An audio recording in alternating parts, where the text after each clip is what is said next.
Good morning, everyone. I'm sad it's my last day here. So before I forget, let me say that I really enjoyed this atelier and having a discussion, and I hope that it will continue in the future. So for today's lecture, I like to focus on one let's say mathematical problem, which is accelerating waves. So as you certainly understood, much has been done in that direction for the problem with persistent motion and Gaussian velocity distribution. I will just review, let's say, just to summarize and review the result on that case, and then I will move to a different problem which has some very striking features. And this, so the plan is to conclude about persistent motion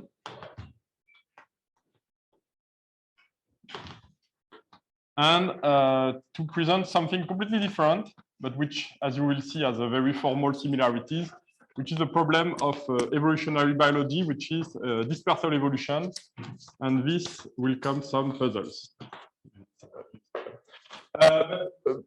Before that, maybe the main point is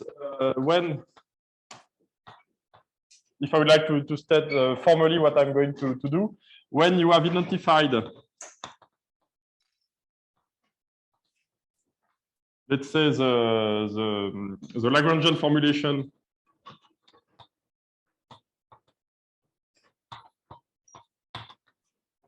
of the Hamilton-Jacobi problem,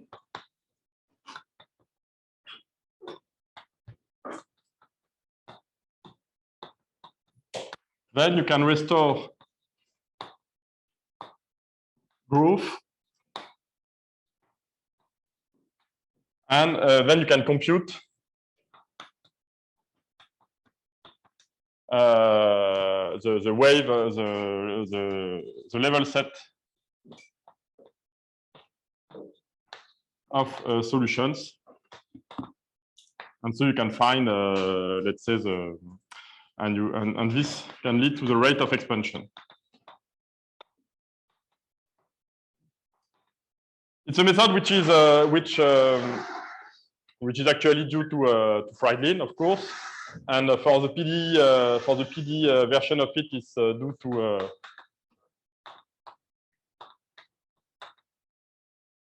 Evans and Tsuganidis.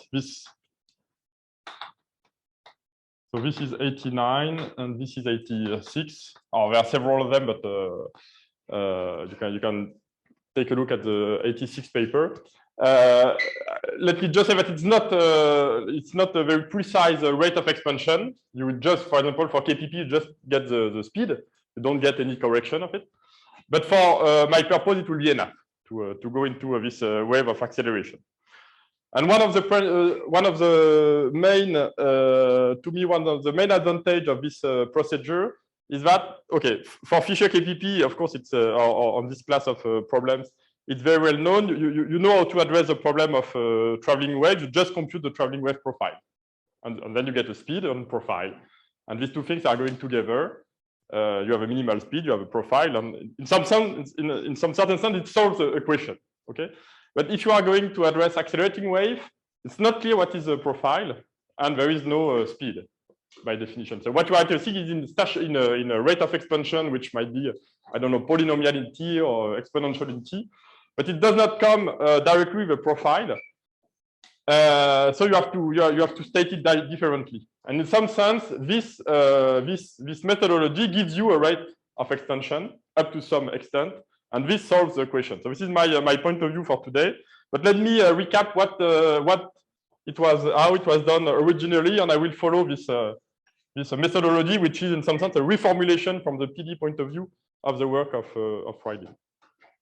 So so for Fisher KPP, the PD is let me write it with the epsilon.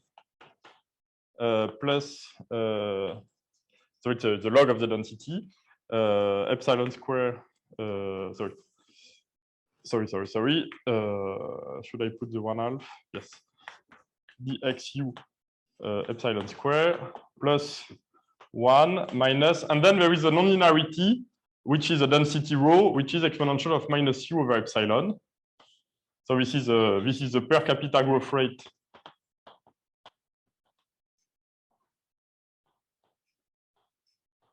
which is 1 minus rho epsilon. And this is equals to the Laplacian in u. And this one, as I said, will go to 0 in some sense. Okay. So the linear problem is characterized by the fact that you ignore that, which is to say that the limit of u is positive in some sense. And from which you can deduce two things, that either dtu plus 1/2 dxu square, a good way to write it, sorry. So from that, if u is 0, is positive, sorry, if the limit to 0 is positive, then you do have a PDE because this one goes away and this one goes away because u0 is positive in the limit, and you have a uniform convergence.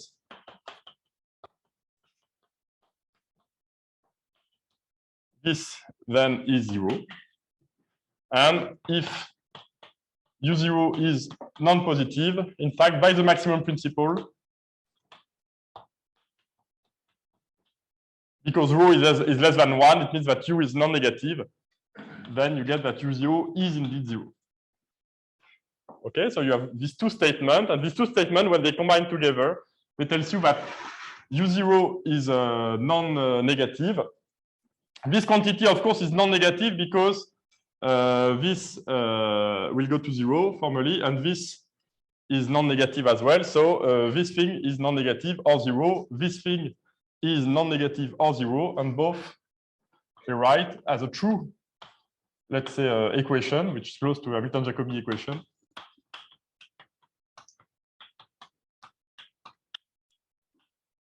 To 0 in viscosity sense. You have to explain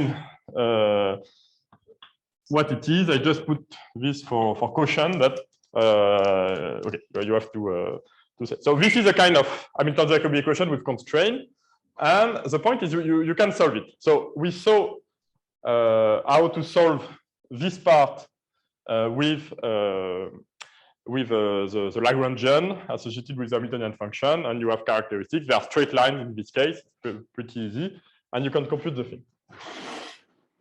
But this you can do under one how to say condition, which is that there is no interference between these two sides of the problem. Of course, this is a complicated one, a very nonlinear problem. The point is for Fisher KPP, as you know, the front is linearly determined, meaning that you can forget about the competition. This comes from the competition. You can forget it, compute the solution, and then you will get the true rate of expansion. Okay. So how does it translate into this this setting? So it's a computation. So first step is, we did that already, compute the Hamilton-Jacobi part using using characteristic line, for instance. So you get u0, which is dt. I will put it with a bar plus 1/2 dx u0 square plus 1 equals to 0. Okay, and the step 2 is you cut, you truncate, and you say that u0 will be the minimum of u0 bar and 0. Okay, and this you can check, but if you do that, which are explicit steps, this one you know, this one you know, then you get the condition. And let's say the result is that this procedure gives the solution of this, let's say, constrained Hamilton-Jacobi equation. Let me call this C, constrained Hamilton-Jacobi equation, constrained to remain non-negative, under a condition which is under a geometric condition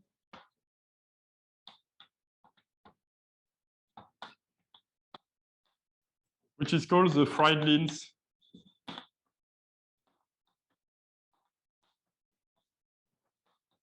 condition. And I insist on that. It might be technical, because one of the puzzle I will show you later is that there is one case where you might expect it, this condition will be satisfied, and it's not.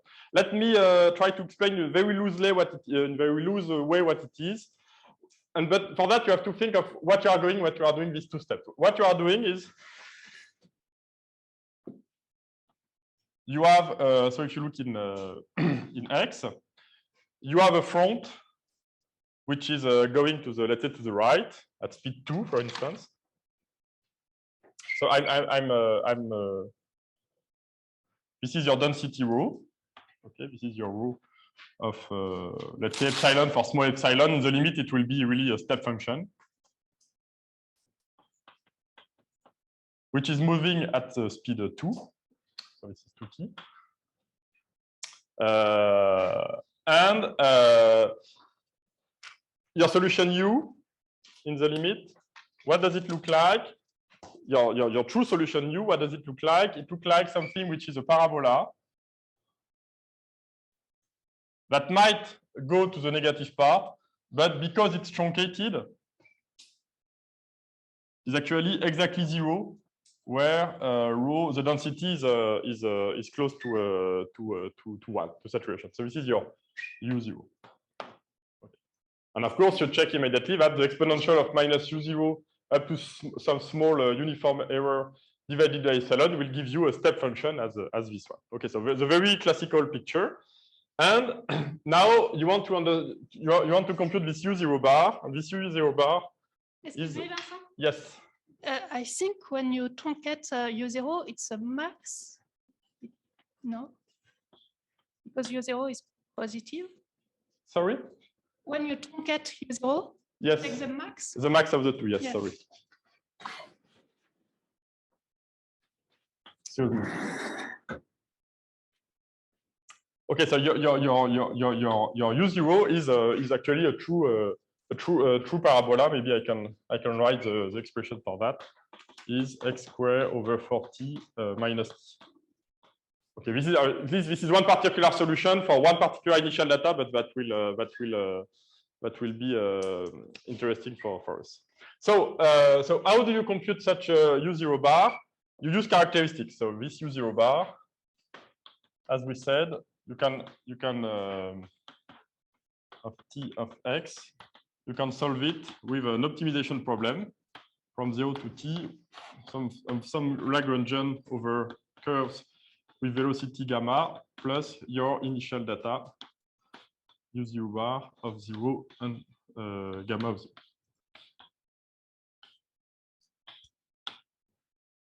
So you have this optimization problem, which means that, okay, I'm taking a point here, so at some x and large t. I'm looking at some point which is in large t, and I compute in the past some characteristics. So let me write it maybe in now in the t and x in the t and x space. So I am looking at some x at some large t, and okay, in this case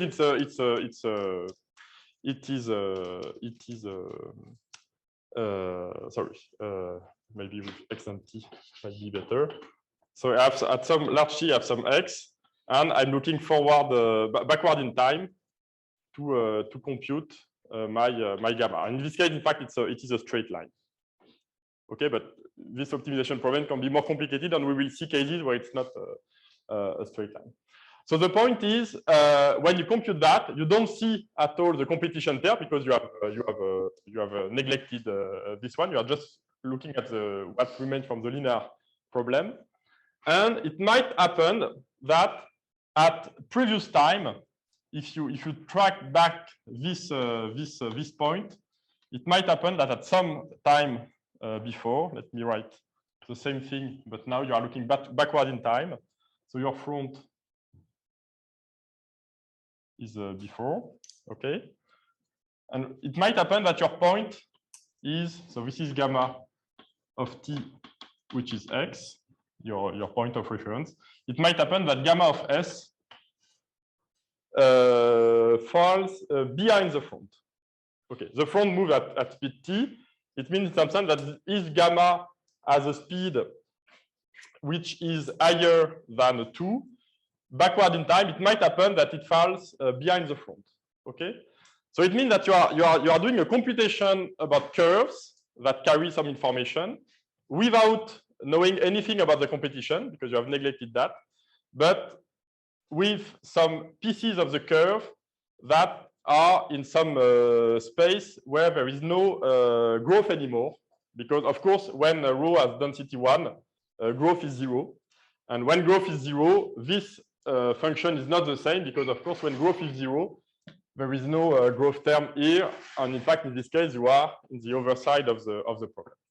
So this geometrical condition, this Friedin condition, guarantees exactly that this does not occur. But if you compute characteristic lines like this, you are all, if you start ahead of the front, you are going to stay ahead of the front at all intermediate time. And this ensures that you can truly do this two-step procedure, compute the solution without competition, without saturation, and then truncate just to say that you cannot afford negative U because it means super large densities, and because of competition, this will saturate to 1 due to essentially the maximum principle. Okay, so this is the picture, and it works perfectly well, and this was done in this couple of papers. Now let me tell you a little bit what happens for the case of persistent motion.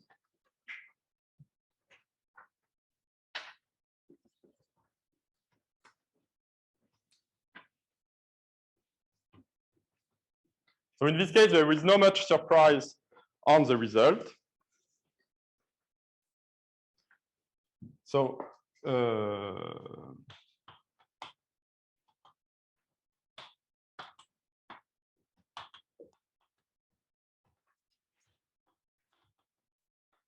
again, M of V, which is a Gaussian.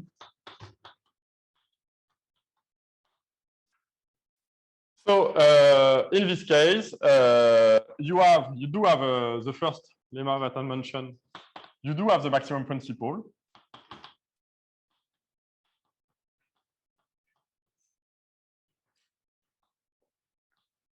Which means in this case, so for KPP, it means that rho is less than 1. Here it means that F and 1 is a stationary state.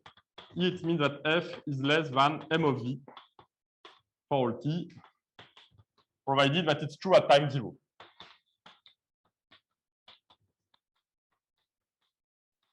And of course, non-negative. So if you have an initial data which is below the stationary state, it will remain below the stationary state forever. And what does this tell you on U? This translates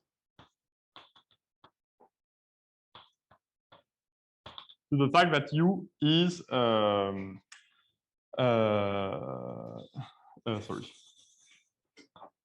that U in Tx and V in the limit will be above V square over 2.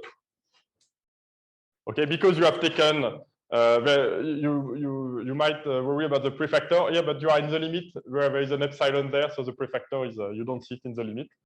So this is in the limit as epsilon goes to 0. You have it. And this, for that, you see that there is one very important consequences for your problem, which is the following: if minimum of U of 0, Tx and V is 0. Okay, remember this minimum of U was an important quantity in our problem. So the dynamics of it were important. So we knew it was non-increasing. So you have to think something that will decrease essentially. It might be stationary for a while, but it will decrease. And when it reaches 0, you know that on one side you have U0. One constraint, remember, was that this was below the minimum of U plus V square over 2. Okay, but if this minimum of U is 0, it tells you that you are below V square over 2. And now I'm telling you that you are above V square over 2. So it means that you have a very rigid you have very rigid inequalities telling you that if the minimum of u is 0, then u0 is the stationary state, v square over 2. So you are above the parabola with minimum 0 at any point tx, and at each point tx you are below the minimum plus v squared, so some parabola which is going down, and it means that when you are touching 0 in the minimum, you are in fact exactly at the stationary state everywhere. So this tells you that in some sense, once you know that the competition will play a role, which means that when the density in my model will reach 1, it means that all the velocity profile we adjust exactly to the parabola, so which is a very strong rigidity. And in some sense, it tells you that you have enough information either when rho is above is 0, because then you have an equation, or when rho is 1, because then you know exactly all the shape of the solution. So this tells you that in this setting, you have enough information to describe everything. So I will not write this equation, the minimum of thing, because it will involve to have this condition plus the condition I listed yesterday. But there is such for which you can apply the two-step procedure. So then you can apply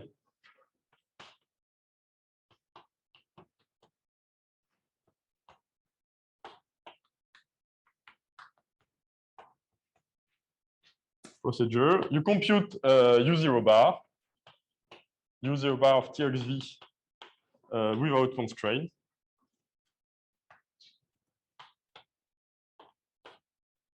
And then what you do is you truncate with a minimum of v of u, sorry, above v square over 2. And if you do that, what you are going to see, if I look now in x in my minimum of u, sorry, in my rho epsilon of tx, what does this tell you? Because you have access to all this computation. This tells you that your front will be decomposed in several pieces. So there is one piece there where your solution will be like exponential of minus x squared over t squared minus t, something which will be uniformly small. And then there is a portion there where it will be like exponential of minus some constant x to the 2/3 plus rt. So this increase, this is where you will see something of order 1. This will be uniformly very small ahead. This, at some point, you will have a level set of order 1 when you compensate, when these two things equilibrate, and then you will be something like 1, which corresponds to a stationary state of M of. Okay, and this is a consequence of all the computation. We, of course, recognize this x to the 2/3. Before I move to the next, to apply this two-step procedure, you have to ensure that you have no troubles with the trajectories, that you are not computing trajectories without competition of people who were supposedly alive or were supposedly coming from ancestors which are in part where there is no growth and there cannot be new people there. So there is this trick that you have to ensure this geometrical condition. Here I'm cheating a bit because this condition is not true. There, it's not satisfied. But still you can do that up to some extent because it's not satisfied for very large velocity, and those very large velocity, they do not impact the minimum of u. So this two-step procedure is true for the minimum of u in velocity, but it's not true if you want to get the complete profile of velocity. But it does not impact this conclusion about how it looks like the minimum of u. So it means how looks like the density in space. So there is one subtlety here. You cannot directly do that, but you can convince yourself that it's nearly true. Now let's move to a case where it's not true. And before that, let me review a little bit accelerating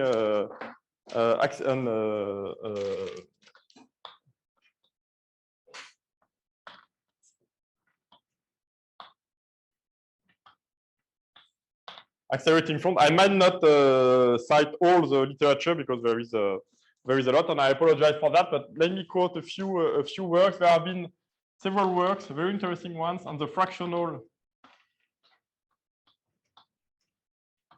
Laplacian. So it, I think, all the examples I have in space only, spatial problem. I mean, when there is only one variable, okay, and this is essentially the main focus on the lecture is to go to a problem where you have several variables like velocity, for example. So there are contribution by Cabret, Coulomb, Rockjoff,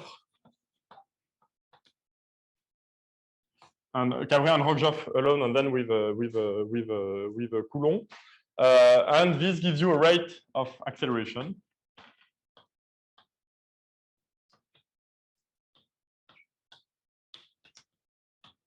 And there has been a very interesting studies, very actually illuminating for us on this problem by Méléard. Yes. And Niraimi, who did essentially this problem of looking at the appropriate scale for which you can derive the rate of expansion out of this Hamilton-Jacobi type equation. So this initial problem is based on the, let's say, without a priori a preliminary rescaling. Then there is this contribution where you first rescale and then you look at the asymptotics and you deduce, because you are in the right scale, the rate of acceleration, and you get then profiles and you do essentially this procedure. Then there are problems where you have a spatial jump distribution. Maybe I can write the equation to be precise. So this one with the fractional Laplacian. Then you have equation where you have let's say a kernel plus rho 1 minus rho, and there are contribution by Garnier, and later on by Bouin, Garnier, Anderson, and Florian Patou. And so this is for the case where J has a fat tail. Okay, so for instance, if you look at J, which is like exponential of minus x to, let's say, 2/3, for instance. Suppose you have you are given this. There is no exponential moment, so there is no finite speed of propagation, and you are interested in rate of acceleration. And typically, for this kind of kernel, you have a rate acceleration. And of course, this is made on purpose because it is related to my exponent there. It's very similar. And as it was told to me yesterday by Milton, Bastien, Julien, and others, actually there is a strong connection between the persistent motion case and this one, because this looks like, so there is a connection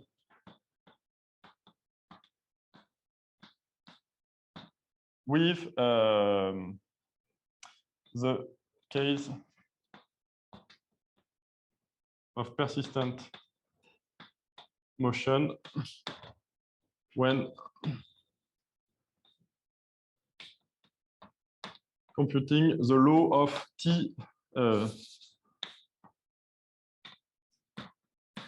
times v when you have a Gaussian velocity and an exponential time. When you compute the law of this product, you get something of this order. And this, of course, is your displacement in my persistent motion problem. So this is why it explains in a very clear way why do you get this thing. So this explains part of the profile. Then there is this profile far away, which is different actually. So there is this only a connection. It's not an equivalence in my as far as I understand, but still there is a strong connection with that.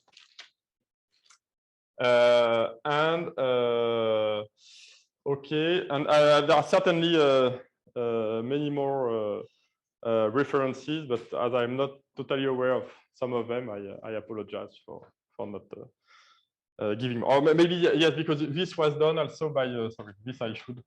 Miraimi also worked on this problem. So this was for the original problem, and these two contributions were the case where you rescale first by some epsilon, and then you look at the asymptotics pretty much as in what I presented in that. Okay, and all these cases and also this one are characterized as in KPP by a kind of pooled regime. So this I say very loosely, but that in particular they are linearly determined. You can remove the competition, the non-linearity. You compute the rate of expansion, and it coincides with the one of the non-linear case.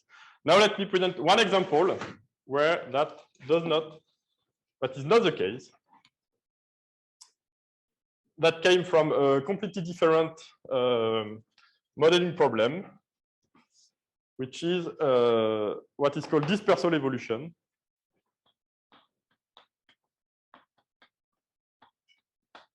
Which is a very, very interesting problem in evolutionary biology, which is the following. Let me maybe write the PD first, and then I give some. So I will not have time to review everything on that. It will take hours, and I'd like to focus on one result, which is connected to what I presented today. But there is much more. So my first point is that we are looking at a density.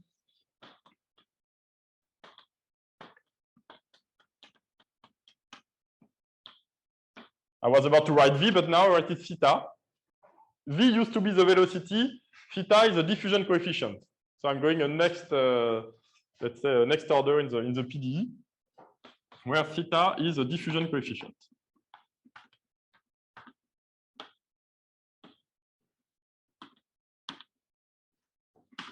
Doing that, I'm assuming that all individuals do not have the same diffusion. So you have heterogeneity, and presumably strong heterogeneity in your population with respect to some dispersal ability. And this is what might be subject to evolution. And the question is, how does this evolve in time through generations?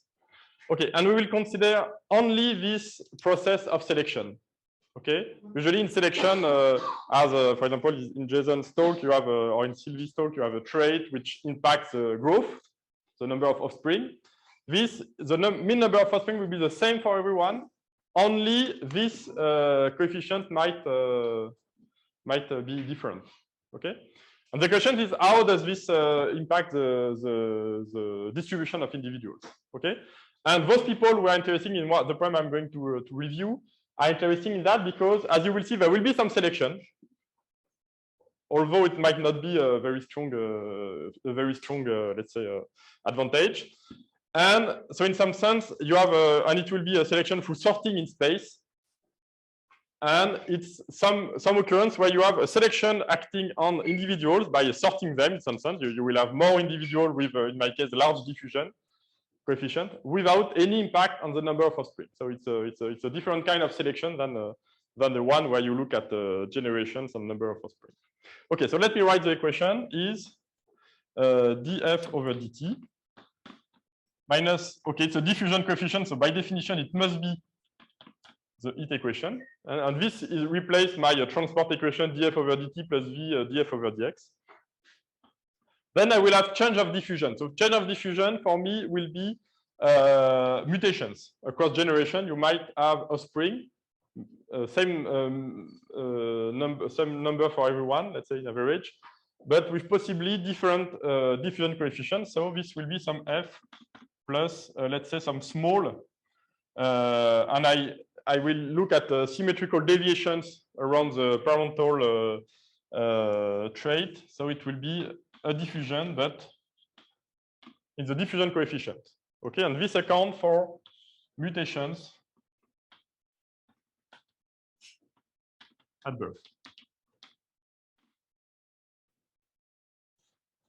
Okay, it might be that you differ, that when you have this is the birth term. In the birth term, when you compare things, it might be that the offspring has a slightly different, smaller or larger diffusion coefficient. Okay, this of course, as Jason mentioned, you can have it by an integral term that for which you take the small the small variance asymptotics. But I will stick to that for some because it's much simpler from the mathematical point of view. To handle. Okay, and then you have competition, which is rho times f. And again, rho is just the integral f d theta for all theta. Let's say from theta bar over to theta maximum. So I have some interval of theta, and I'm looking at the competition among individuals with all traits. Did I forget something? No, it's okay.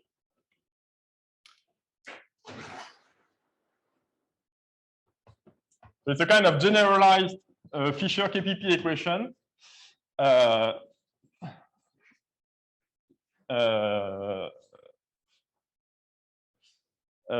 with heterogeneous diffusion. Okay. So let me give some references, and this owes a lot to Sylvie, actually, who introduced this model a long time ago. Some time ago. But it was one of the early contributions you had in evolutionary biology, if I'm correct.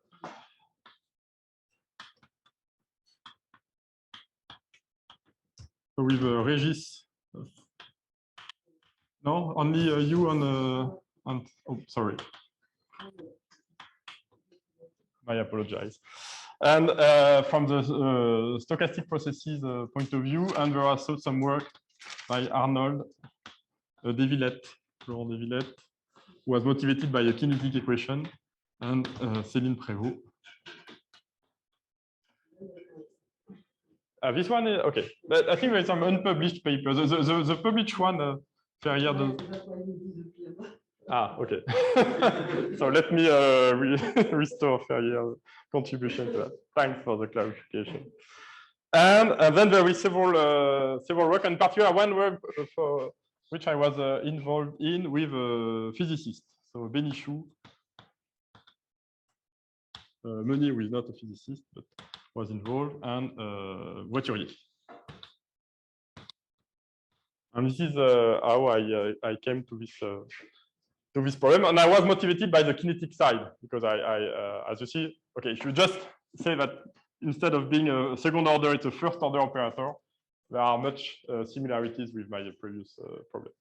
Okay, so my question is it only similarities or is there much more? And in fact, I think there is more, because if you are looking, so what kind of questions can you ask? The same as for the persistent motion case. Do you have waves at finite speed?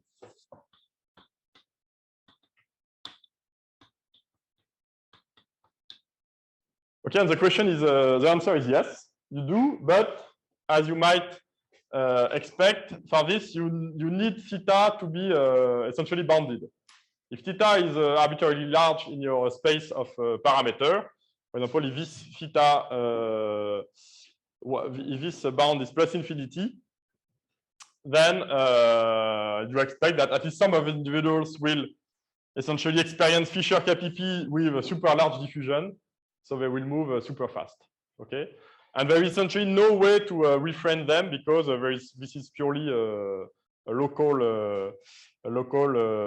operator. If theta is very large, there is no clear mechanism to reduce it, at least in a short time. Yeah. All right. So is your Laplacian on theta really? I mean, how do you enforce the bound? No flux on the boundary, on the theta boundaries. So I have no boundary in X because I'm looking in form propagation. And I've put no flux on theta boundaries, or possibly theta bar equals to plus infinity. Okay. And this is the one I will be interested in today. And just to mention, if you put boundaries in X, it's a totally different problem. I mean, it's the same equation, but you have a completely different outcomes. So I will today focus for the case where you have an open space with propagation. So in very short, the answer is yes. Correct, you do have. And to do that, you have to compute the dispersion relation.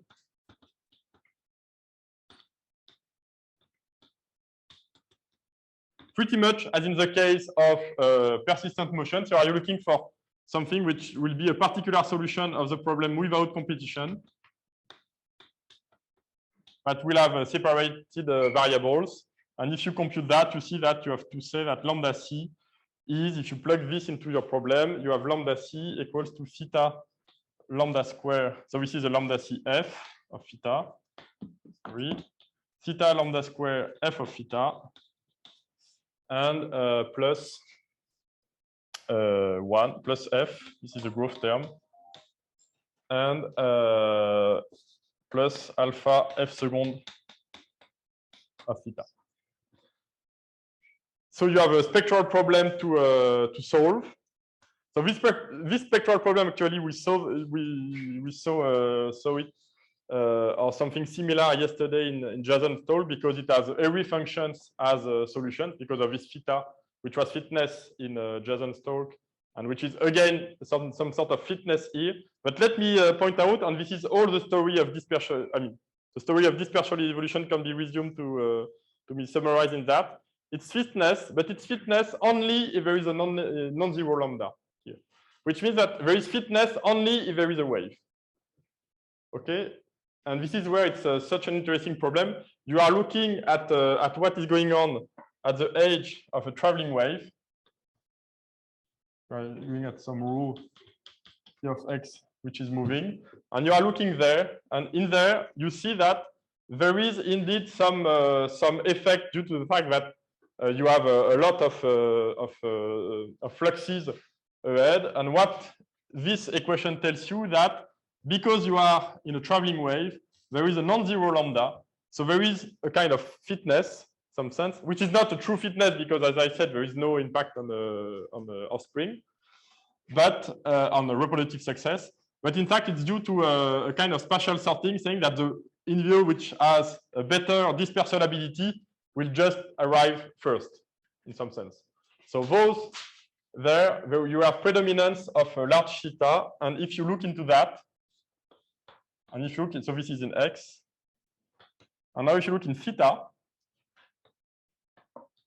this problem, again with no flux boundary condition, looks like this. So this is your f of theta. And due to the lambda, you see that there is a dominance of large theta at the edge. And this, of course, is intertwined with the lambda. And because lambda is, you don't know it, because as you know, for each lambda, you compute a c, and you have to minimize it with respect to lambda to get the minimal speed. So the minimal speed will select a lambda, and this lambda will select a profile. So this is all in this equation. You have to solve it. I mean, maybe not completely fully explicitly, because you have to find root of every function. I mean, you have to find some complicated equation involving every function. But anyway, it's essentially this picture. But now what happens if theta is not bounded? There is no Airy function anymore. There is no such solution in that case. There is no wave profile, as I said. So you have to work differently.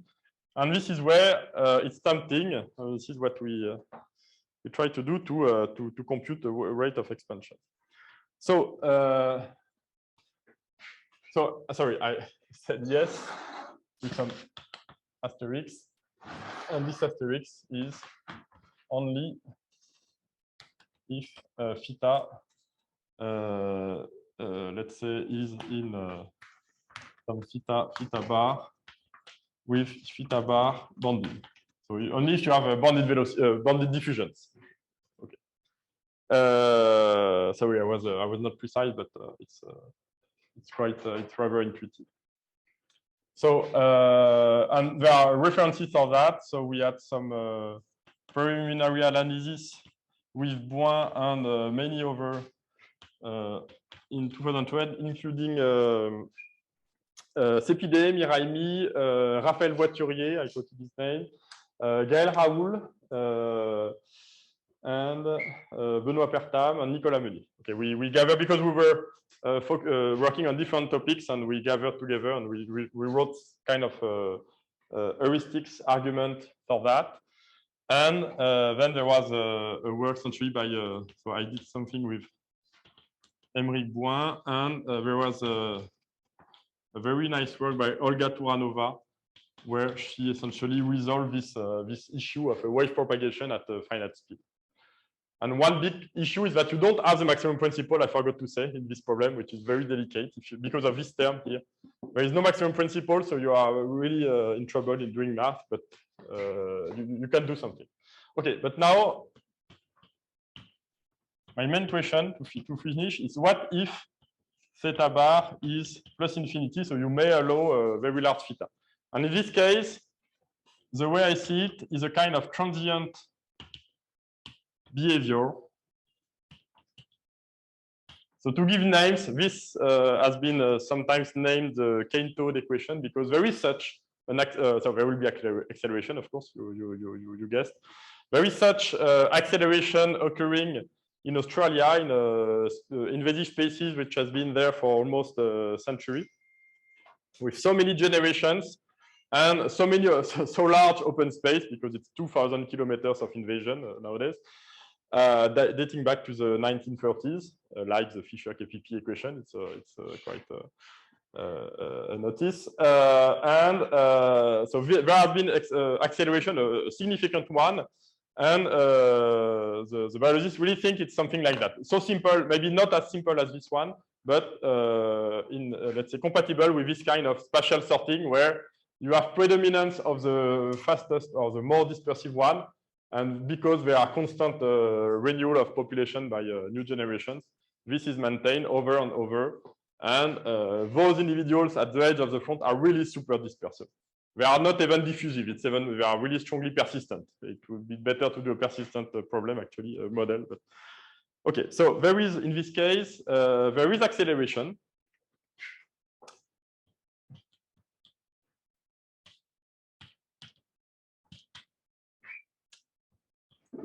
Which is not surprising. What is interesting is the rate of acceleration. And if I wanted to make very short, the result is that, okay, maybe I do it in order. There are two independent contributions.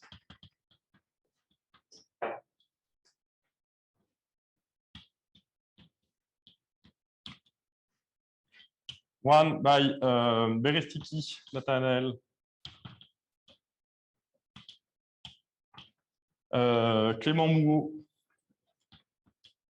and Gaël Raoul, and one by Bouin, Émeric Bouin, Chris Anderson, and Lenia Rujic, that essentially tells you that according with which was predicted heuristically, let me write it like that, x of t in a very loose way is like something t to the 3/2, which is very much intuitive if you think of this, because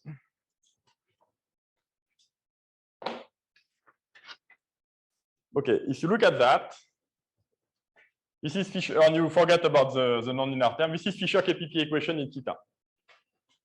Okay, so this has a wave by itself. So this tells you that theta will be like a t in time. Okay. Now look in space, and if theta is like t, it means that the speed is like root t, so the front is like t to the 3/2. Okay, so it's very much a scaling argument. And now the problem is about what about the constant which is in front of it, and by looking at that, this is where you have to go into this Hamilton-Jacobi procedure. Let me summarize in maybe a couple of drawings, and then I will be finished, because there is still this. So what is a guess? So the third question is, which prefactor and let me call it omega t to the 3 half.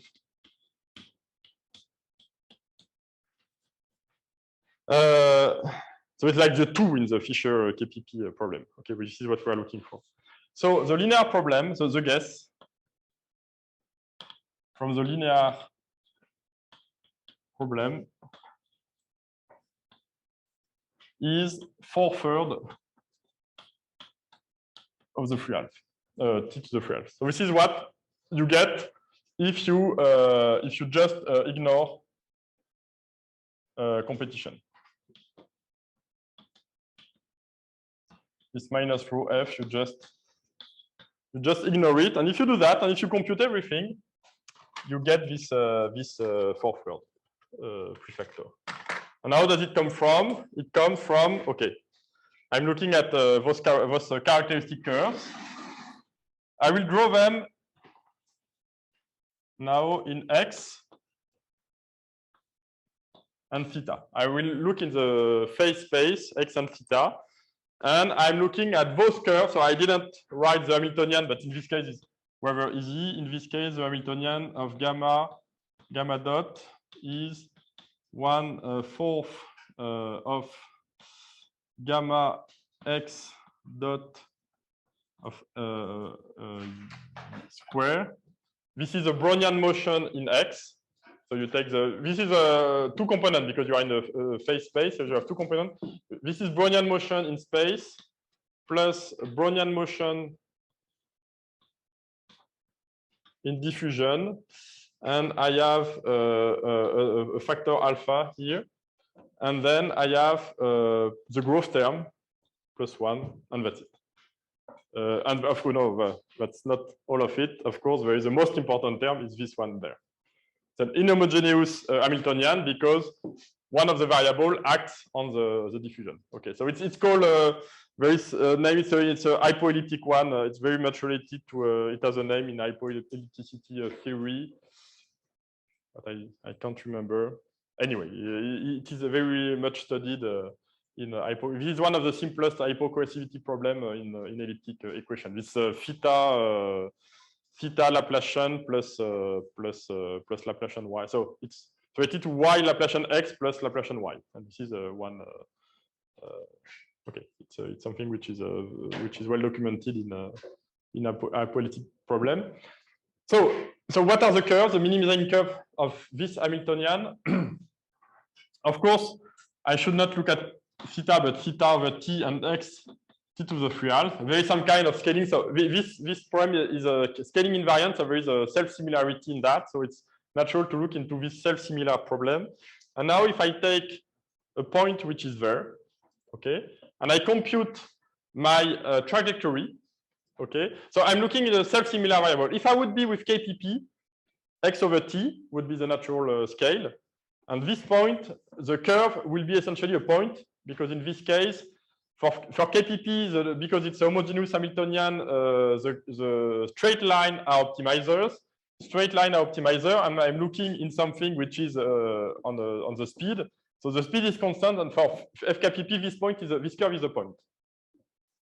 And this is why you have a Friedin condition, because, of course, then what I'm looking at is some value omega, which will be the front location.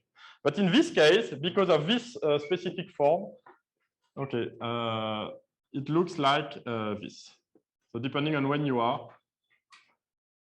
So this is my optimal curve, gamma of S, which end up at some x over t to the 3 half, and this is in self-similar variable in some sense. So it's not gamma S, so it's a gamma self-similar. And this is an almost explicit computation. There is okay, you have some. It depends on extracting a root of a cubic equation, but apart from that, it's almost explicit. Okay, and this is where you have a trouble here.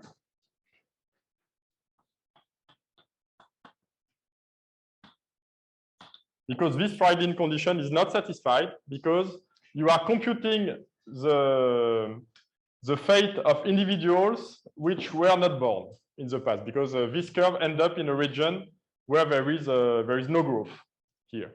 Okay, so what do? Formally, you ignore the fact that there is a front, so there is some density which saturates. So you ignore this this line, which is a front location, which means here I have rho nearly 1 and here rho which is super small. So this is my omega I'm looking at. If I forget about the omega and I compute that curve, this one will fall into an area where there is no growth possible. And so it means that there is a flow in the argument. So it seems that I have very few minutes to conclude, but I think it will be fine. So what do you do in that case? What you can do, so you can try to understand. And we were extremely lucky that you can still compute, because usually in that case you cannot do anything. You know that in pushed waves, looks like a pushed wave. In pushed waves, you cannot compute with such characteristics because it's very much a nonlinear problem. It depends on the profile at the back that will influence the speed, will depend on all the profile. And okay, it's not possible to do anything. In some case, with some specific nonlinearities, you may have formulas, but in this case, it's not possible. So we were extremely lucky that we can still do something. And this is what we did, essentially. Very short. So it's a collaboration with Chris, Sepidemi Raimi, and Olga Turanova. And the idea is that, okay, we don't know where is the front. We are looking for it. So there is this omega number. So it's only in space because competition is only in space because you are looking at the density in space, of course. This has nothing to do with theta because this rho is a function of x. So here we think that rho will be very small. Here we don't know, but let's pretend that rho is above a half uniformly. Let's pretend that. Okay, this 1/2 could be a 1/4, but it might not be a 1/10. There is some uniform below. So let's pretend that and let's deduce something. So before I deduce anything, let me tell you that this means that you will have a very weak result because it will be based on a kind of contradictory argument saying that, okay, if this is not the case, it might be that your front is a little bit before, but okay, let's pretend the front is there. And this implies that rho is above a half. Let's pretend. So now I compute the trajectories, and what do I have? It's quite interesting. Now I have my Hamiltonian, and this will be with this omega and the indicator function of x less than no, sorry, it's a 1/2 because this is my rho x omega t to the 3/2. So it means that here my growth is 1, and here my growth is less than 1/2. Okay, and this now becomes a geometric optics problem where I am looking at rays or curves propagating in this fashion with an index of separation of my medium in two media with two different index. Okay, so I do expect to have let's say Snell-Descartes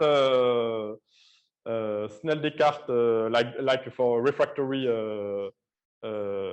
rays at this interface, because it's an interface between two media with two different indices. Okay, and what does it look like? So I take a point, and let me take it exactly on the wave, because this is where I will have the mass to propagate. So this will do essentially the same up to the point where it hits the boundary, and then it sticks to the boundary. For some reason, this difference into the indices is enough to not to reflect in some sense my ray. So it is as such light were not able to cross and would stick on this line due to this. And this is why you cannot put an arbitrarily small number here. Okay, and doing that, it means that you don't in fact care about the growth. And this does not depend on the value you put there. You don't care about the profile of density behind, because everything you need to know is what is going on the right side. Okay, and this gives you, if you compute now the gamma, so you have some gamma to compute, this is why you have some work to do, and compute, let's say, a careful computation of gamma. gives you something, gives you some expression for omega. You have some p of omega, which is 0 at the very end of computation. And this omega star, let me call it star, is nearly numerically. So this is involve every functions because of this structure with polynomials of high order, let's say 7 or 8 order, something very a crazy equation. But anyway, it's an algebraic one, and this is 1.315, let's say, up to some decimals. So it's very close to the 4/3, but it's below, and it's really due to the fact that you have true competition that's going on, and true competition is due to those large theta that possibly could have been created at the back and would have been traveling very far. But this, of course, is not possible in the scenario because growth is limited when there is the front propagation.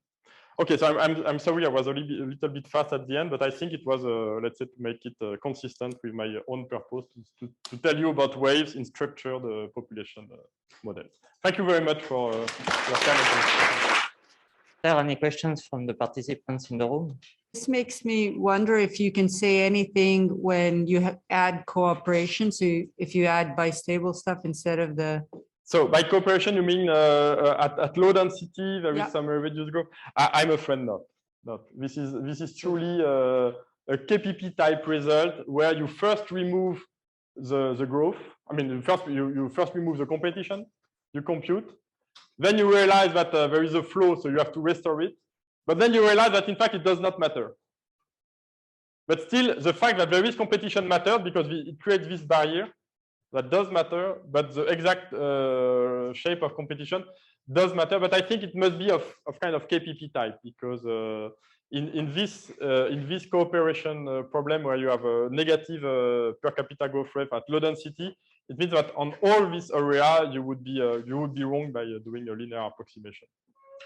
So maybe with weak, let's say, Ali effect, might be possible that you can save some of the result, but for bistable case, I'm afraid it's a different issue. Maybe Chris has some better understanding on that, but. So with Emmerich, we've looked at this a little bit.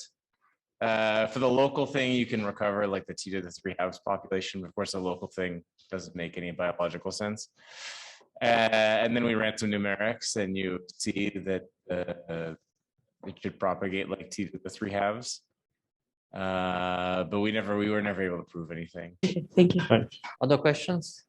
Can you do anything, change anything in the competition term? Like at the moment, you're just integrating over everyone, and maybe you could say you could claim it was more realistic to have more competition with other individuals with a similar trait. So you could have some kind of like in the non-local Fisher KPP. Does the same argument then work? So that is indeed. Thank you. It's a very good point. So if I understand well what you have in mind, and I'm going to that because it's exactly what was done, at least in these first references by Nathanael, Clément, Gaël. So they looked in this problem where instead of the rho, which to me is the integral of all theta, is let me write it local in some sense, and this was a local thing Chris was referring to, I think, from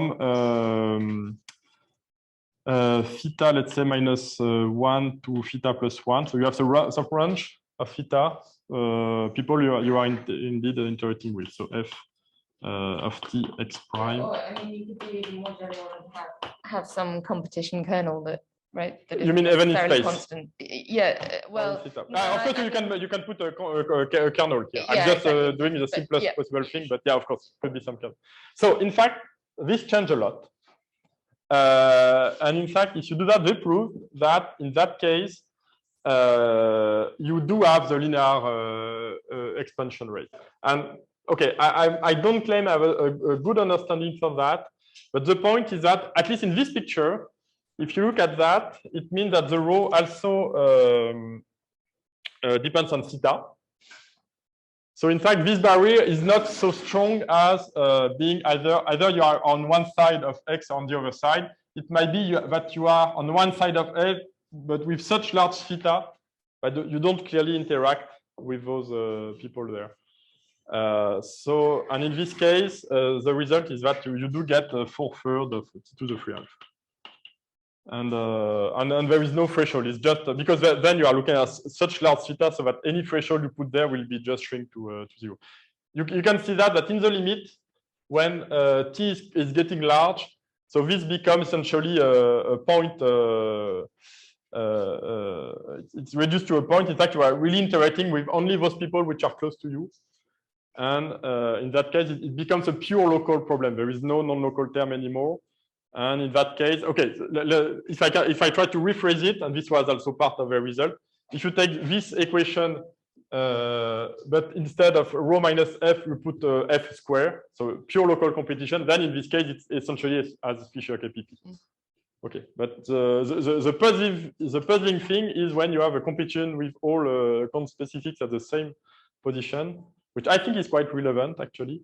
And in this case, there is this slowdown of the expansion rate, slight one. Yeah, it's not that slowdown. And maybe you could imagine that if you had an averaging that was like not quite, well, maybe you could get something in between the two. I don't know if that's possible. You should have to rescale this this threshold with t, which okay. So is there any question from the remote participants? No, I just asked them, but then I think we will stop here. We're quite late, so if you have questions, we can continue in the Sure, with pleasure. So we thank Vincent for his whole set of lectures. Thank you.